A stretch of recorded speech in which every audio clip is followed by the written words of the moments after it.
Actually economics ಇಲ್ಲದೆ ಏನೂ ಇಲ್ಲ. ಯಾಕಂದ್ರೆ ಹೇಳ್ತೀವಿ ನಾವು ಒಂದು ಕಡೆಯಿಂದ economics is deals with human activities aimed at satisfying wants and needs ಅಂತ ಹೇಳ್ತೀವಿ. ಅಂದ್ರೆ ಮಾನವನ ದೈನಂದಿನ ಆರ್ಥಿಕ ಚಟುವಟಿಕೆಗಳಿಗೆ ಬೇಕಾದ ಮೂಲಭೂತ ಸೌಕರ್ಯಗಳನ್ನು ಕುರಿತು ಅಧ್ಯಯನ ಮಾಡುವುದು.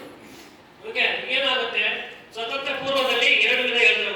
ಒಂದು ಸ್ವತಂತ್ರ ಪೂರ್ವ, ಇನ್ನೊಂದು ಸ್ವತಂತ್ರ ನಂತರ.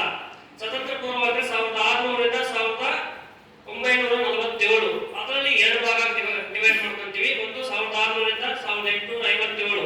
1857ಕ್ಕೆ ಯಾಕೆ ಬರ್ಬೇಕು ಅಂದ್ರೆ 1858ರಲ್ಲಿ ಫಸ್ಟ್ ಫ್ರೀಡಮ್ ಸ್ಟ್ರಗಲ್ ಆಗುತ್ತೆ, ಸ್ವತಂತ್ರ ಸಂಗ್ರಾಮ ಆಗುತ್ತೆ, ಅಂದ್ರೆ ಸ್ವತಂತ್ರ ದಂಗೆ ಆಗುತ್ತೆ ನಮ್ಮ ದೇಶದಲ್ಲಿ. ಆ ಉದ್ದೇಶಕ್ಕೆ ನಾವು ಅಲ್ಲಿ ಒಂದು ಪಾರ್ಟ್ ಕಟ್ ಮಾಡಿ ತದನಂತರ 1858ರಿಂದ 1947 ಸ್ವತಂತ್ರ ಬರೋ ತನಕ ಇನ್ನೊಂದು ಪಾರ್ಟ್ ಆಗಿ ತಗೊಂತೀವಿ. 1600ರಿಂದ ಯಾಕೆ ತಗೋಬೇಕು ಅಂದ್ರೆ ಸೊ ಭಾರತಕ್ಕೆ 4 ದೇಶದಿಂದ ಬರ್ತಾರೆ. ಫ್ರೆಂಚರು, ಡಚ್ಚರು, ಪೋರ್ಚುಗೀಸರು ಮತ್ತೆ ಆಂಗ್ಲರು. ಬಟ್ ಇಲ್ಲಿ ಲಾಸ್ಟ್ ಬರೋದು ಆಂಗ್ಲರು, ಸಾರಿ ಲಾಸ್ಟ್ ಬರೋದು ಪೋರ್ಚುಗೀಸರು. 1966 ಹೋಗ್ತಾರೆ ಅವರು, ನನಗೆ ಎಕ್ಸಾಕ್ಟ್ ಆಗಿ ಗೊತ್ತಿಲ್ಲ.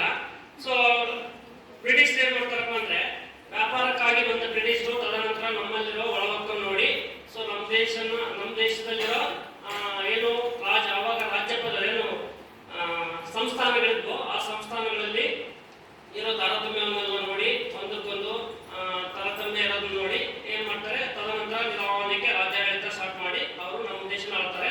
1600ರಲ್ಲಿ ಬ್ರಿಟಿಷ್ ಈಸ್ಟ್ ಇಂಡಿಯಾ ಕಂಪನಿ